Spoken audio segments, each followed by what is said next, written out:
Po metų pertraukos buvo išrinkta šauniausia Lietuvos studentė. Merginos konkurse Ledi 2012 demonstravo savo talentus paruoštus pagal rock'n'roll temą. Varžėsi bendrose šokiuose ir bandė įtikinti komisiją, jog būtent ji yra verta būti Ledi 2012. Šiame konkurse kilo mintis dalyvauti tokia, kad kadangi laimėjau LKK šauniausios studentės titulą, taigi norėjau ir atstovauti savo universitetą čia. Jeigu laimėtum šitą konkursą, tai ką darytum? Galbūt kažkokį turi planų išskirtinį? Aš manau, šokinėčiau iš laimės. Savo šokį pati galvoji ar kažkas tau sukūrė? Pati, kad viską galvoju pati, padeda mano draugės irgi šokės, kuriomis mes šokome vienoje grupėje. Just for one day, let me see you stripped.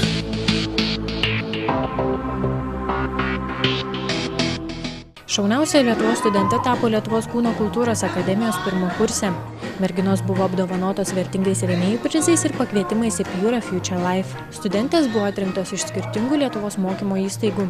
Dalyvės sulaukė didžiulio žiūrovų palaikymo ir ovacijų.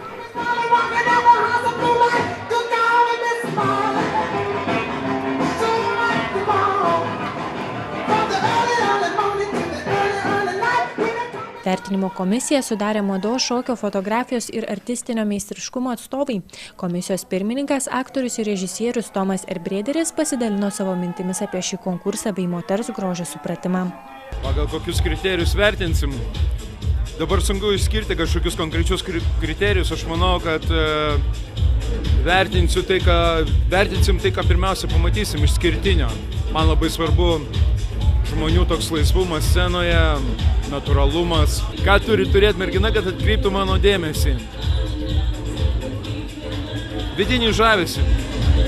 Vidinis žavesys. Asmeniškai man tai kaip ir visi turbūt pradžioje vertinam kažkiek išvaizdą, ar tas žmogus traukia, ar gali prie jo prieiti, bet vėliau turbūt turėtų būti kažkoks ypatingesnis ryšys, galbūt daugiau susijęs su bendrais pomėgiais. Tiesiog, kad būtų malonu bendrauti ir kažko iš to žmogaus pasimokyti arba kažką sužinoti. Lietuvos Ledi rinkimai 2012 praskriėjo sklandžiai ir linksmai. Merginos įrodė, kad yra ne tik gražios, bet ir talentingos tiek šokio, tiek vaidybos, tiek ir dainavimo srityse.